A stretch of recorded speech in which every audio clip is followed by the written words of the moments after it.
Episode opening സീനിൽ ലൂച്ചിയും ലൂഫിയും അവർ രണ്ടുപേരും പരസ്പരം ഫൈറ്റ് ചെയ്യാൻ റെഡി ആയിട്ട് നിൽക്കും. ലൂച്ചി ആണെങ്കിൽ ഒരുപാട് പുച്ഛത്തോടു കൂടെ ഇപ്പൊ ലൂഫിയോട് ചോദിക്കും, നീ ഒറ്റയ്ക്കാണോ ഇവളെ അന്വേഷിച്ച് ഇവിടേക്ക് വന്നത്? അതിന് ലൂഫി പറയും, അല്ല, ഞങ്ങൾക്കൊരു ചെറിയ വലിയ ടീമുണ്ട്. ആ ടീമാണ് ഇവൾക്ക് വേണ്ടി ഇവിടേക്ക് എത്തിയത്. അവിടുന്ന് അങ്ങനെ സൂം ഔട്ട് ചെയ്ത് ഏനീസ് ലോബി കാണിക്കും. അവിടെ ചോപ്പർ ആണെങ്കിൽ ആ ബിൽഡിങ്ങിലേക്ക് വലിഞ്ഞു കയറുകയാണ്. മറ്റൊരു ഭാഗത്ത് സോറോ അവന്റെ 3 സ്ക്വാഡും ഉസോപ്പിനെയും തൂക്കിയെടുത്ത് ആ വില്ലനുമായിട്ട് ഫൈറ്റ് ചെയ്യാണ്. ഉസോപ്പ് സോറയുടെ കാല് പിടിച്ചു പറയും, ദയവ് ചെയ്ത് നീ എന്നെ താഴെ നിർത്ത്. ഇങ്ങനെ പോവാണെങ്കിൽ എന്റെ മണികണ്ഠനും മാങ്ങയും കൊടൽമാലയും ഒക്കെ തന്നെ പുറത്തേക്ക് വരും. അതിന് സോറോ ചോദിക്കും, നീ ഒരു സെയിലർ വാരിയർ അല്ലേ, ഇത്രയും പേടിക്കാൻ പാടുണ്ടോ? അതിന് ഉസോപ്പ് ഫുൾ കലിപ്പില്, ആരാണെങ്കിലും എല്ലാവർക്കും ജീവൻ ഒരുപോലെ തന്നെയാണ്. അവനത് പറയുന്ന സമയം തന്നെ ആ വില്ലൻ അറ്റാക്ക് ചെയ്യും. അവന്റെ അറ്റാക്കിൽ നിന്ന് സോറോ തെന്നി മാറി വീണ്ടും അവനുമായിട്ട് പൊരിഞ്ഞ അട്ടിയിടി ബഹളം. കട്ട് ചെയ്താ ഇവിടെ നാമി. അവളുടെ കാലിലാണെങ്കിൽ ആ വില്ലത്തി ബബിൾസ് തേച്ചൊരച്ച് വെച്ചതുകൊണ്ട് തന്നെ അവൾക്ക് നടക്കാൻ കഴിയുന്നില്ല. ഉടനെ ആ വില്ലത്തി അവള് പറയും, സത്യത്തിൽ നാമി, നീ ഒരു വലിയ തോൽവിയാണ്. നിനക്കാണെങ്കിൽ എക്സ്ട്രാ ഒരു പവറും ഇല്ല, കാണാനും ഒരു ഭംഗിയുമില്ല. കുറച്ചെങ്കിലും ഭംഗി നിനക്ക് ഉണ്ടായിക്കോട്ടെ എന്ന് കരുതിയാണ് ഒരല്പം സോപ്പും ബബിളൊക്കെ ഉപയോഗിച്ച് ഞാൻ നിന്റെ കാല് ഇത്രയും സിൽക്കിയാക്കി മാറ്റിയത്. അതിന് നാമി അവള് ഫുൾ കലിപ്പില് ഇപ്പോൾ ചീത്ത വിളിക്കാൻ തുടങ്ങും. മറ്റൊരു ഭാഗത്ത് നമ്മുടെ ഫ്രാങ്കി ആക്ച്വലി ആ ചോപ്പറിന്റെ പഞ്ചില് താഴെ വീണ് കിടക്കാണ്. പക്ഷെ കാര്യമായിട്ടൊന്നും അവന് പരിക്ക് പറ്റില്ല. മുകളിലേക്ക് നോക്കും, ചോപ്പർ വളരെ സ്പീഡില് ആ ബിൽഡിങ്ങിന്റെ മുകളിൽ കയറുകയാണ്. എത്രയും പെട്ടെന്ന് ആ കീ കണ്ടുപിടിക്കണമെന്നും പറഞ്ഞ് ആ ബിൽഡിങ്ങിലേക്ക് ഓടി അടുക്കും. അങ്ങനെ ബ്ലാക്ക് ഔട്ട് ചെയ്ത സാഞ്ചി അവനെ കൊണ്ടാണെങ്കിൽ അനങ്ങാൻ പോലും കഴിയുന്നില്ല. അവൻ ഒരുപാട് കഷ്ടപ്പെട്ട് അവന്റെ 2 കൈയും ഇപ്പൊ പതിയെ പതിയെ മൂവ് ചെയ്യാൻ ശ്രമിക്കും. മറ്റൊരു ഭാഗത്ത് ആ 2 ജയന്റുകള് അവരാണെങ്കിൽ ഏനീസ് ലോബിക്ക് മുൻപിലുള്ള ആ വലിയ ഗേറ്റിന് മുൻപിൽ നിന്ന് ഓരോ സോൾജേഴ്സിനെയും ഇടിച്ചും ഒക്കെ വിരട്ടി ഓടിച്ചുകൊണ്ടിരിക്കുകയാണ്. ഉടനെ ആ മറൈൻ ടീംസ് അവര് പറയും, ഇവര് നമ്മളെ ചതിച്ചിരിക്കുകയാണ്. നമ്മുടെ ടീമായിരുന്ന ഈ 2 ജയന്റുകളും നമുക്ക് നേരെ തിരിഞ്ഞു. അത് കേട്ട് ആ ജയന്റ്സ് അവരാ സോൾജേഴ്സിനെ മുഴുവൻ അങ്ങനെ ഉയർത്തിയെടുക്കും. നിങ്ങൾക്ക് എത്ര ധൈര്യം ഉണ്ടെങ്കിൽ ഞങ്ങളോട് ഇങ്ങനെ സംസാരിക്കും? 50 വർഷം നിങ്ങൾ ഞങ്ങളെ ചീറ്റ് ചെയ്തു. ഞങ്ങളുടെ കണ്ണ് തുറപ്പിച്ചത് ആ പൈററ്റ്സ് ആണ്. ആ നിമിഷം തന്നെ ഞങ്ങൾ 2 പേരും പൈററ്റ്സായി മാറിക്കഴിഞ്ഞു. ഞങ്ങളുടെ ശത്രു അത് നിങ്ങളാണെന്ന് പറഞ്ഞ് അവരെ മുഴുവനും അങ്ങനെ കറക്കി ദൂരേക്ക് എറിയും. അങ്ങനെ ആ നേവി ടീംസ് അവരുടെ അറ്റാക്കിംഗ് സ്ട്രാറ്റജി അത് മാറ്റിപ്പിടിക്കും. അവർ ഒരുപാട് കനോൺസ് ഉപയോഗിച്ച് കാശിയുടെ കാലിലേക്ക് ഷൂട്ട് ചെയ്തുകൊണ്ടേയിരിക്കും. അവന്റെ കാല് തകർക്കാനാണ് അവർ ശ്രമിക്കുക. ഒരുപാട് ബുള്ളറ്റ്സ് കൊണ്ട് കാശിയുടെ കാല് അത് പതിയെ തകരാൻ തുടങ്ങും. ഉടനെ നേവി സോൾജിയേഴ്സ് അവർ കൂട്ടത്തോടെ കാശിയുടെ ബോഡിയിലേക്ക് പാഞ്ഞു കയറി അവനെ അറഞ്ച പുറഞ്ച് അറ്റാക്ക് ചെയ്യാണ്. അതിനുശേഷം അവർ കാശി എയിം ചെയ്തതുപോലെ തന്നെ വോയ്മോയുടെ കാലും ബുള്ളറ്റ് കൊണ്ട് തകർക്കും. പിന്നീട് ഒരു ബറ്റാലിയൻ പട്ടാളക്കാര് അവന്റെ മുകളിലേക്കും വലിഞ്ഞു കയറി അവനെയും അച്ചറം പൊച്ചറം ഇടിച്ച് താഴേക്കിടും. അപ്പൊ ലോങ് ഷോട്ടിലായിട്ട് പൗലി അവനാണെങ്കിൽ ആ കാഴ്ച കണ്ട് ഷോക്കാവും.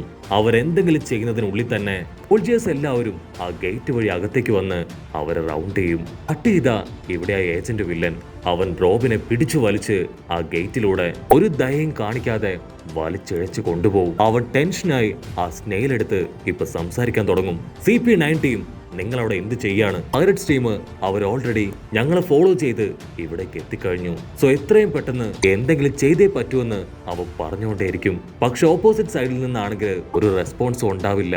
അപ്പോഴായിരിക്കും നമ്മുടെ റോബിൻ അവള് ഷോക്കാവുക. അവള് ഫുൾ കലിപ്പില് അവനോട് പറയും, നീ ഇത്ര വലിയ മണ്ടനാണോ?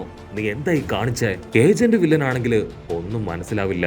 അവൻ കയ്യിലേക്ക് നോക്കും. അവൻ ബട്ടൺ അമർത്തി കോൾ ചെയ്യാൻ ശ്രമിച്ചത് അതാ ബസ്റ്റർ കോൾ എനേബിൾ ചെയ്യുന്ന ഗോൾഡൻ സ്നെയിലാണ്. വില്ലനാണെങ്കിൽ ഒരു സെക്കൻഡ് ഫ്രീസായി പോവും.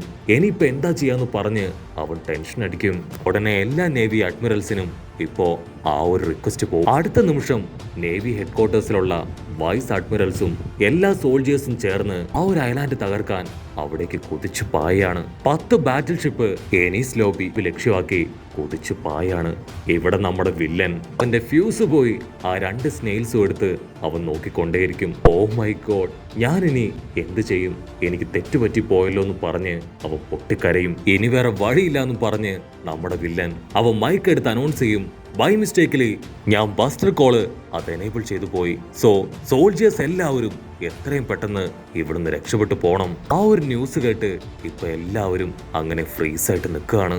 അതിനുശേഷം ഇപ്പൊ ഏജന്റ് ഭയങ്കര കൂളായിട്ട് സംസാരിക്കും. ഞാൻ ചെയ്തതില് ഒരു തെറ്റുമില്ല. ഇവിടെ ഇപ്പൊ മുഴുവനായിട്ടും പൈററ്റ്സ് വളഞ്ഞിരിക്കുകയാണ്. സോ ബസ്റ്റർ കോൾ എനേബിൾ ചെയ്ത ഇവിടെയുള്ള വില്ലന്മാരെ മുഴുവൻ നേവി ആൾക്കാര് ചുട്ട് കരിക്കും. സോ നേവി ഫോഴ്സ്, നിങ്ങൾ ആരും ഭയപ്പെടേണ്ട ആവശ്യമില്ല. എത്രയും പെട്ടെന്ന് രക്ഷപ്പെട്ടു പോവാ. ഇവിടെ റോബിനാണെങ്കിൽ അത് കേൾക്കുമ്പോൾ തന്നെ പിടികിട്ടും അവന് ബസ്റ്റർ കോളിനെ കുറിച്ച് ഒന്നും അറിയില്ല എന്ന്. അവൾ ടെൻഷനായിട്ട്, നീ ഇത്രയ്ക്ക് വലിയ മണ്ടനാണോ? അവരിവിടേക്ക് എത്തിക്കഴിഞ്ഞ നേവി ആണോ പൈററ്റ്സ് ആണോ എന്നൊന്നും നോക്കില്ല. ഇവിടെയുള്ള എല്ലാവരെയും അവർ തല്ലിക്കൊന്ന് ഈ ഒരു ഐലാൻഡ് മുഴുവനായിട്ടും അവർ ചുട്ട് കരിക്കും. അപ്പൊ അവിടുന്ന് അങ്ങനെ സൂം ഔട്ട് ചെയ്ത് ആ സ്പീക്കർ പോയിന്റ് കാണിക്കും. അവിടെയാണെങ്കിൽ റോബിൻ പറഞ്ഞ എല്ലാ കാര്യങ്ങളും ഇപ്പോ ബ്രോഡ്കാസ്റ്റ് ആയിക്കൊണ്ടേയിരിക്കുകയാണ്. റോബിൻ പറയും, നീ ചെയ്ത ഇത്രയും വലിയ മണ്ടത്തരത്തിന്റെ ഫലം അതെല്ലാവരും അനുഭവിക്കാൻ പോവാണ്. നീയും നിന്റെ മിലിറ്ററി ഫോഴ്സും അടക്കം ഇവിടെയുള്ള എല്ലാവരെയും അവർ ചുട്ട് കരിക്കും. അവരുടെ ഗോള് അതൊന്നേ ഒന്ന് മാത്രമാണ്, ഈ ഒരു ഐലാൻഡ് അത് മുച്ചോട് നശിപ്പിക്കുക.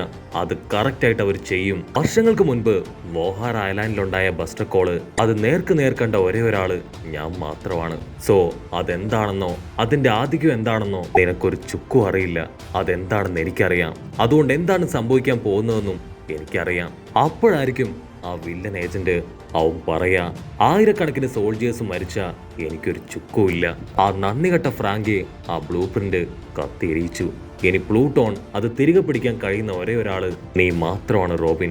സോ അത്രയും വലിയൊരു നേട്ടത്തിന് വേണ്ടി കുറെ സോൾജിയേഴ്സ് നഷ്ടപ്പെട്ടു പോയാൽ അത് ഞാനങ്ങ് സഹിക്കും.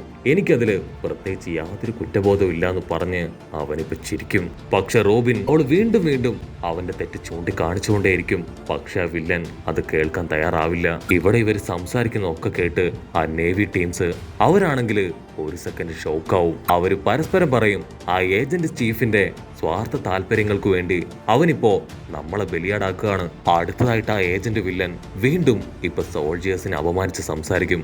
ആക്ച്വലി ഇവിടെയുള്ള സോൾജിയേഴ്സ് എല്ലാം വെറും വേസ്റ്റ് ആണ്. ഒരു ചെറിയ പൈററ്റ് ടീമിനെ പോലും എതിർത്ത് നിൽക്കാനാവില്ല. ഈ ഒരു നേവി ടീം അവരെല്ലാവരും മരിച്ചു പോകുന്നത് തന്നെയാണ് നല്ലത്. അവൻ ഈ പറയുന്ന കാര്യം ഇപ്പൊ CP9 മെമ്പേഴ്സും ശ്രദ്ധിക്കാൻ തുടങ്ങും. അപ്പൊ നമ്മുടെ റോബിൻ അവളിപ്പോ അവന്റെ കയ്യിലുള്ള ട്രാൻസ്പോർട്ടേഷൻ സ്നെയില് അതവന് കാണിച്ചു കൊടുക്കും. വില്ലനാണെങ്കിൽ അവന്റെ ഫ്യൂസ് പോവും. സോ ഞാൻ ഇത്രയും നേരം പറഞ്ഞ കാര്യങ്ങളും ബ്രോഡ്കാസ്റ്റ് ആവുമായിരുന്നോ? ഉടനെ അവൻ മറ്റൊരു ട്രിക്ക് പ്രയോഗിക്കും.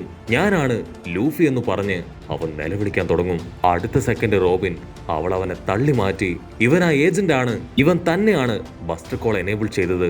സോ എത്രയും പെട്ടെന്ന് ഇവിടെയുള്ള എല്ലാവരും രക്ഷപ്പെട്ടു പോണം. വില്ലനാണെങ്കിൽ ചാടി എഴുന്നേറ്റ് റോബിനെ ആഞ്ഞടിക്കും. ആ ഒരു അടിയില് കോള് കട്ടാവും. അവിടുന്ന് അങ്ങനെ ബ്ലാക്ക് ഔട്ട് ചെയ്ത CP9 മെമ്പേഴ്സും സോൾജിയേഴ്സും അവരിപ്പോ ബസ്റ്റർ കോൾ ആക്ടിവേറ്റ് ആയി എങ്ങനെയെങ്കിലും അവിടുന്ന് രക്ഷപ്പെടാനുള്ള വഴി എന്ന് പരസ്പരം ചോദിക്കാൻ തുടങ്ങും. അതേസമയം അസിസ്റ്റന്റ് വില്ലത്തെ അവള് നാമിയോട് പറയും, ഓ മൈ ഗോഡ്, നിങ്ങൾ എല്ലാവരും ഇവിടെ പെട്ടുപോയല്ലേ. നിന്നെ കൊണ്ട് മൂവ് ചെയ്യാൻ കഴിയായിരുന്നെങ്കിൽ നിനക്ക് ഓടാമായിരുന്നു. പക്ഷേ നിനക്കിനി ഒന്നിനും പറ്റില്ല. ഈ ഒരു ബസ്റ്റർ കോളില് ഇവിടെ കിടന്ന് മരിക്കാനാണ് നിന്റെ വിധി. അത് കേട്ട് നാമി ചിരിക്കും. അവള് പറയും, ഇതിലും വലിയ ബാഡ് സിറ്റുവേഷനിലൂടെ കടന്നുപോയവരാണ് ഞങ്ങൾ. ഇതൊന്നും ഞങ്ങൾക്കൊരു പ്രശ്നമേ അല്ല എന്ന് പറഞ്ഞ് അവൾ ക്യാഷ്വലായിട്ട് നിൽക്കും. മറ്റൊരു ഭാഗത്ത് ആ ഫ്രാങ്കിയൻ ടീംസ് അവർ ചുറ്റും നോക്കും. അപ്പൊ നേവി സോൾജേഴ്സ് എല്ലാവരും ബോട്ടും കപ്പലൊക്കെ റെഡിയാക്കി എനിസ് ലോബിയിൽ നിന്ന് പുറത്തേക്ക് പോവാൻ തയ്യാറെടുക്കുകയാണ്. അപ്പൊ അതിൽ ഒരുത്തൻ പൗലോട് ചോദിക്കും, ഇത് ആക്ച്വലി ഗവൺമെന്റ് ബേസ് അല്ലേ? ഇവിടെ ഉള്ളവരെല്ലാവരും ഗവൺമെന്റ് സോൾജിയേഴ്സും ബസ്റ്റർ കോൾ ആക്ടിവേറ്റ് ചെയ്യാൻ പോകുന്നതും ഗവൺമെന്റ് സോൾജിയേഴ്സ് തന്നെയാണ്. പിന്നെന്തിനാണ് ഇവിടെയുള്ള ഗവൺമെന്റ് സോൾജിയേഴ്സ് പേടിച്ചോടുന്നത്? അതിന് പൗല് പറയും, ഞാനും ഇത്ര നേരവും നിന്റെ കൂടെ തന്നെ അല്ലായിരുന്നോ? എനിക്ക് പ്രത്യേകിച്ച് ഇതിനെക്കുറിച്ച് ഒന്നും അറിയില്ല. നമുക്ക് എത്രയും പെട്ടെന്ന് നമ്മുടെ ആൾക്കാരെ കണ്ടെത്തി ഇവിടുന്ന് രക്ഷപ്പെടാനുള്ള വഴി അത് കണ്ടെത്താം. അവിടുന്ന് അങ്ങനെ ബ്ലാക്ക് ഔട്ട് ചെയ്ത ആ CP9 മെമ്പേഴ്സ് അവരും ഇപ്പൊ ഒരുപോലെ തീരുമാനം എടുക്കും. ഇനിയും ഇവിടെ നിന്ന് അത് വലിയ ആപത്താണ്. കാരണം ആ മണ്ടൻ agent already buster call enable ചെയ്ത് കഴിഞ്ഞു. എത്രയും പെട്ടെന്ന് നമുക്ക് രക്ഷപ്പെടണം. കട്ട് ചെയ്ത ആ സ്പാങ്ടം വില്ലൻ അവനാണെങ്കിൽ ഇപ്പൊ റോബിനെ തല്ലി കൊല്ലാണ്. നീ നിന്റെ ആൾക്കാരെ രക്ഷപ്പെടുത്താൻ ശ്രമിക്കുകയാണല്ലേ? നീ കാരണമാണ് ഇതൊക്കെ സംഭവിച്ചത്. മറ്റൊരു സൈഡില് ലൂച്ചിയും ലൂഫിയും അവർ രണ്ടുപേരും പൊരിഞ്ഞ അട്ടിയിട്ടി ബഹളം. ഞാൻ എന്ത് വില കൊടുത്തും റോബിനെ തിരികെ പിടിക്കുമെന്ന് പറഞ്ഞ് ലൂഫി ലൂച്ചിയെ ആഞ്ഞിടിക്കുന്നതോട് കൂടെ ഈ ഒരു എപ്പിസോഡും അവസാനിക്കുന്നു. എപ്പിസോഡ് ഇഷ്ടപ്പെടുകയാണെങ്കിൽ തീർച്ചയായിട്ടും ലൈക്ക് ചെയ്യാനും കമന്റ് ചെയ്യാനും ഷെയർ ചെയ്യാനും മറക്കല്ലേ. അടുത്തൊരു അടിപൊളി എപ്പിസോഡുമായിട്ട് കാണുന്നവരെ it's me with Mallu episode.